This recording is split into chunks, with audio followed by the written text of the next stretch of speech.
ओम वंदे गौ मातरम। मित्रों, ब्रह्मलीन संत श्री डोंगरे जी महाराज द्वारा रचित ग्रंथ श्रीमद् भागवत रहस्य का हम पठन कर रहे हैं। हम पंचम स्कंद में प्रवेश कर चुके हैं। हमने अभी तक पढ़ा कि राजा परीक्षित जो शापित हो जाते हैं, सुखदेव जी उनकी 7 दिन में मुक्ति कराने के लिए भागवत की कथा सुनाते हैं, जिसके अंतर्गत हमने सुना कि सृष्टि की उत्पत्ति कैसे होती है, जो मनु महाराज को सौंपी जाती है। मनु महाराज के वंशजों के वर्णन हमने पढ़े और पिछले अंक में हमने पढ़ा कि किस प्रकार राजा ऋषभ देव जो बाद में विरक्त हो जाते हैं, वो देव भाव से भी मुक्त हो जाते हैं, उनकी क्या स्थिति थी हमने पढ़ी है, उसको भी मैं विस्तार से नहीं बताऊंगी। और उसके बाद उनके पुत्र भरत को राज सौंप देते हैं और भरत भी विरक्त हो जाते हैं, घर संसार सब कुछ छोड़ के जंगल में आ जाते हैं। अब जंगल में वो एक हिरण से माया लगा लेते हैं और हिरण की माया में फंसकर उनका अगला जन्म हिरण का होता है और हिरण के जन्म से भी मुक्ति पाने के बाद अब आगे की कथा आगे बढ़ती है। तो पहले मंगलाचरण करते हैं। श्री कृष्ण गोविंद हरे मुरारी हे नाथ नारायण वासुदेवाय। जय श्री कृष्ण। मित्रों, और आप जिनकी उपासना करते हैं उनके नाम से कमेंट अवश्य करिए। आप लिखेंगे, हम पढ़ेंगे, हमारे और दर्शक पढ़ेंगे, उतनी अधिक बार ईश्वर का नाम लिया जाएगा, उतना ही अधिक समष्टि का कल्याण होगा। आगे बढ़ते हैं। जड़ भरत जी का जन्म और राजा रहुगण की पालकी उठाना। पवित्र ब्राह्मण के घर में भरत जी का जन्म हुआ है। भरत जी का यह अंतिम जन्म था। उन्हें पूर्व जन्म का ज्ञान था कि हिरण की माया में फंसने के कारण उन्हें पशु देह धारण करनी पड़ी थी। पूर्व जन्म में हिरण के साथ बात करता था, अतः पशु होना पड़ा। अब इस जन्म में किसी से भी नहीं बात करूंगा, एक शब्द भी नहीं बोलूंगा, कोई भूल नहीं करूंगा। अब तो मैं बड़ा सावधान रहूंगा। बचपन से ही भरत जी भक्ति के रंग में रंगे हुए थे। शास्त्र में अंतिम जन्म के कुछ लक्षण बताए गए हैं। बाल्यावस्था में ही जिसे भक्ति का रंग लगे तो मानो कि उसका यह अंतिम जन्म है।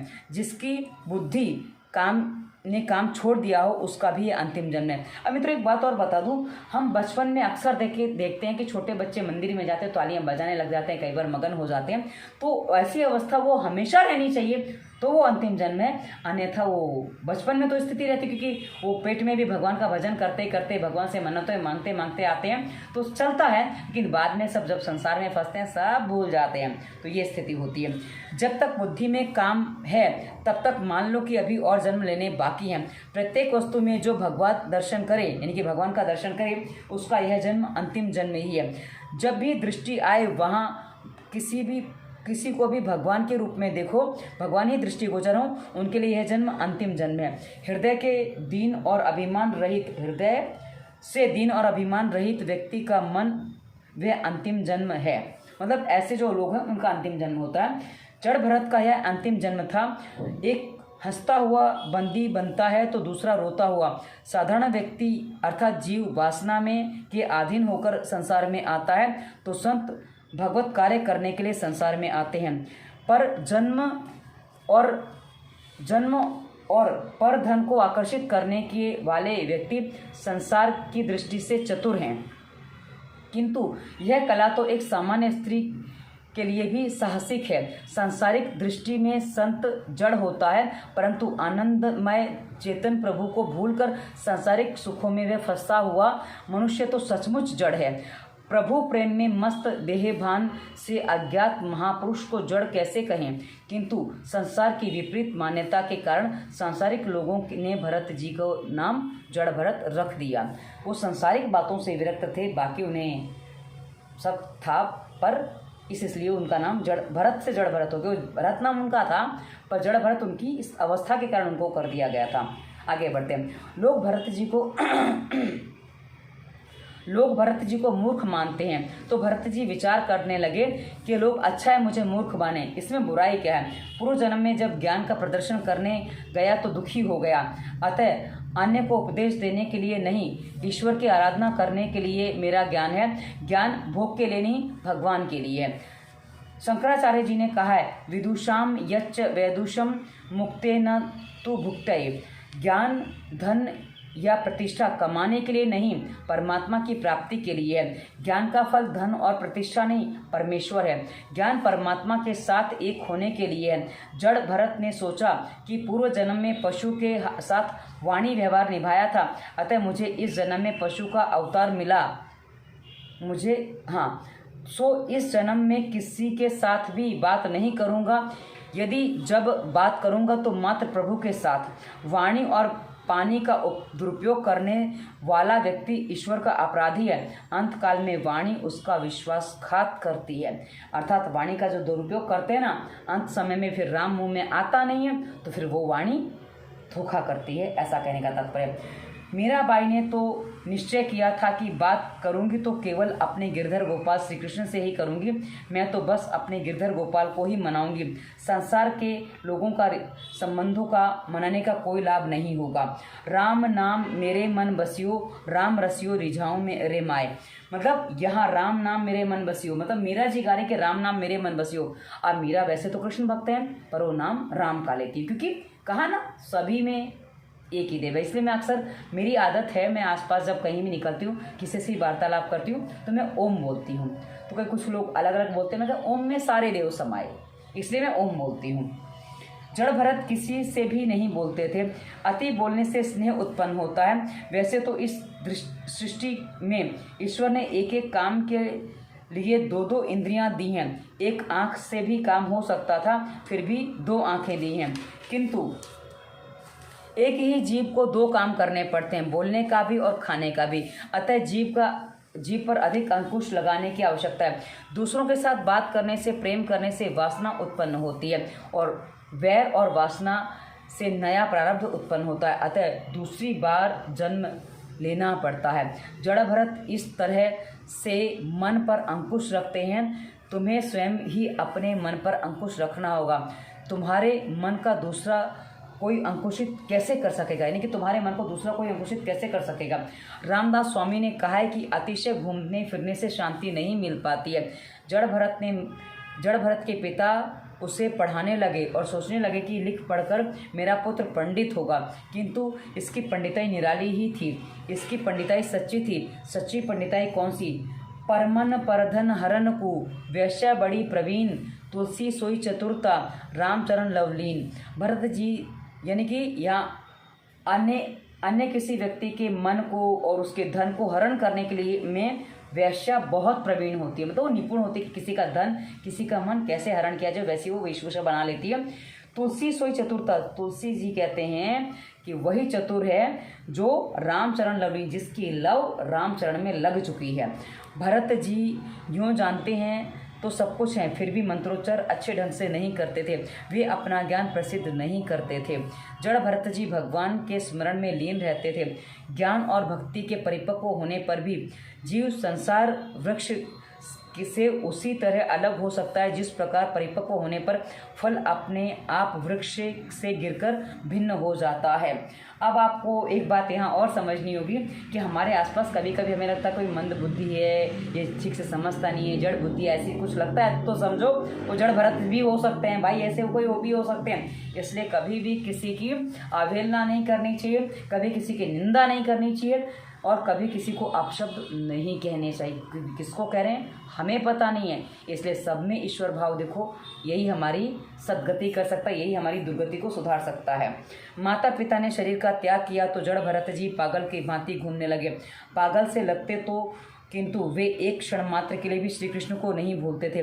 जड़ भरत जी ने बताया कि भोजन किस प्रकार किया जाए। स्वाद की अपेक्षा के बिना केवल शरीर के पोषण हेतु ही भोजन करना चाहिए। जड़ भरत के भाई उन्हें पिसे हुए तिल, धाने का कूड़ा, सड़े हुए उड़द आदि खाने को देते तो उन वस्तुओं में भी अमृत तुल्य मानकर वे उसे सेवन कर लेते थे।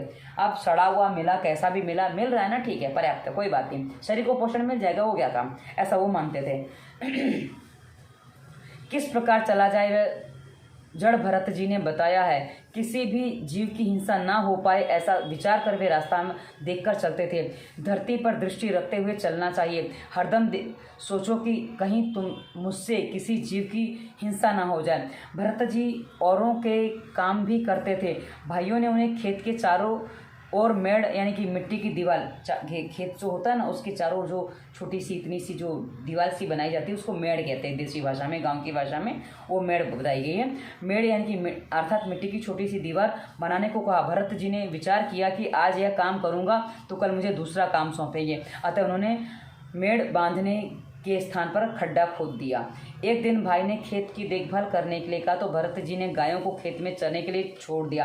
भरत जी गायों को रोकते नहीं थे, वे कहते थे खाने वाला राम, खिलाने वाला राम, तो रोकन वाले का क्या काम। सीधी सी बात है भाई, जो पेड़ है उसमें भी राम है, गाय है वो भी राम है, तो खा रही है, राम खा रहे, राम को खा रहे, क्या करना है हमें, क्या करना, वो वाली बात थी।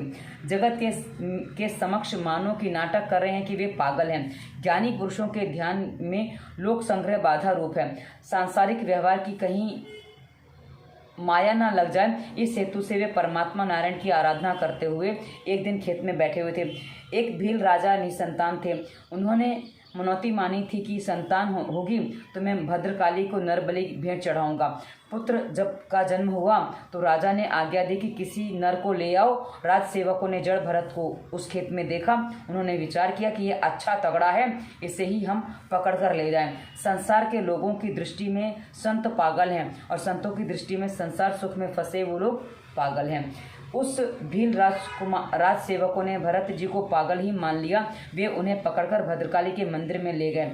माता जी को बलिदान दो, किंतु किसी जीव का नहीं। काम, क्रोध, लोभ आदि दुर्गुण ही पशु हैं, उनका बलिदान दो। देवी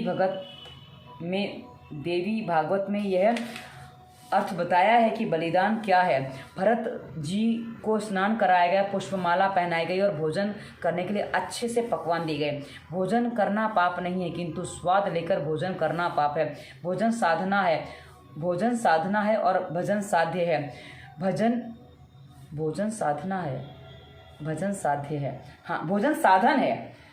साधन है, यहाँ साधना लिखा हुआ पर भोजन साधना नहीं है।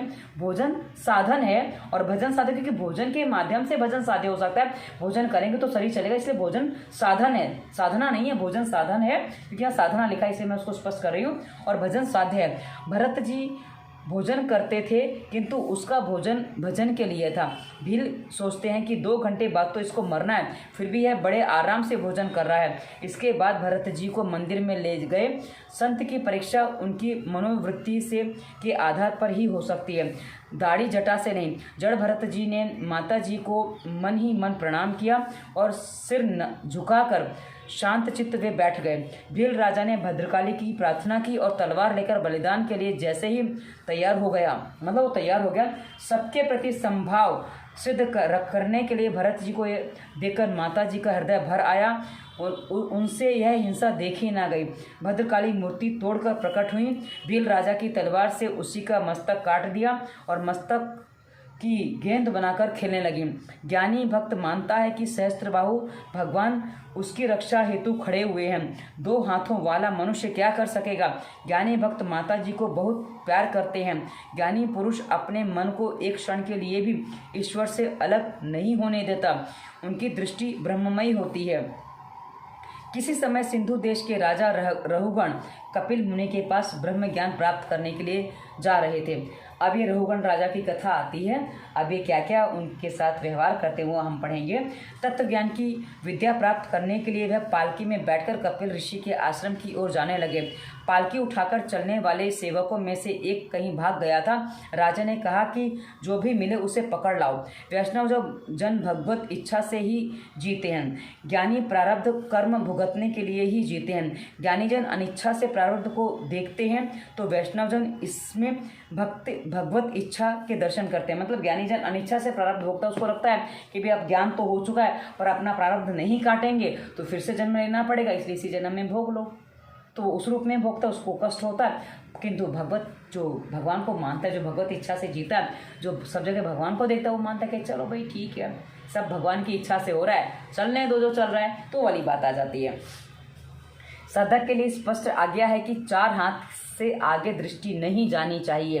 दृष्टि के चंचल होने से मन भी चंचल होता है। 4 हाथ अर्थात आप मान लीजिए अधिक से अधिक 10 फुट, 10 फुट से आगे आपको नहीं देखना है। ये कहा गया 4 हाथ उतना ही होगा, क्योंकि 1 हाथ इतना बड़ा भी मान लो तो बहुत से बहुत 10 ये करीब 1.25 मीटर होता है। तो उस हिसाब से मैं आपको बता, चलो फिर 15 फुट मान लो, पर 15 फुट से आगे इंसान को नहीं देखना चाहिए, ऐसा कहने का तात्पर्य है।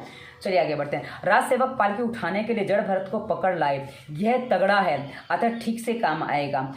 उन्होंने पालकी उठाई। आज तक कई बार स्वयं ही जो पालकी में बैठे थे वे आज पालकी उठा रहे थे।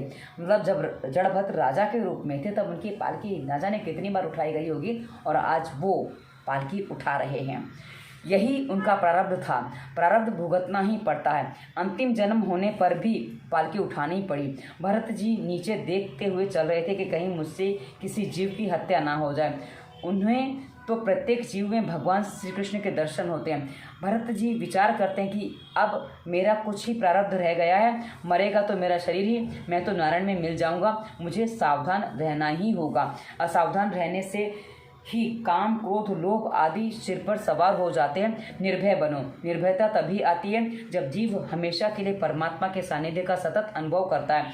भरत जी रास्ते में प्रभु को मनाते हुए चलते हैं। मन को शुद्ध करने के लिए भरत जी की आतुरता बढ़ाकर भगवान अदृश्य हो गए। भगवान के दर्शन होने पर भरत जी व्याकुल हो जाते हैं और रोने लगते हैं। मुझे जगत में भटकना नहीं है नाथ, मुझे अब कब अपनी शरण में लोगे? मेरा प्रारब्ध कब समाप्त होगा? अब भी मुझे परमात्मा के दर्शन क्यों नहीं होते?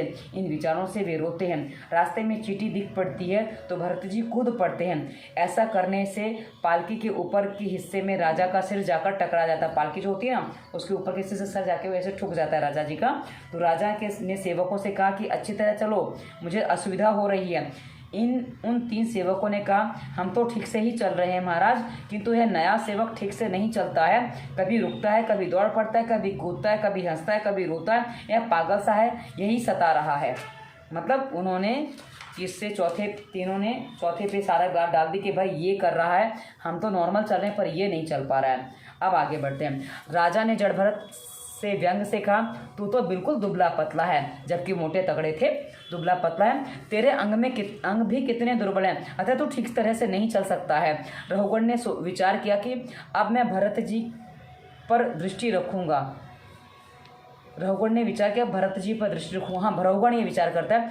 भरत जी सोचते हैं कि रास्ते में कोई जीव कुचला जाएगा तो पाप हो जाएगा। भरत जी चींटी में भी कन्हैया को देखते थे।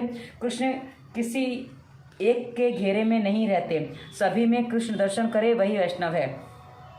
जड़ भरत ने राजा के कहने पर ध्यान ना दिया।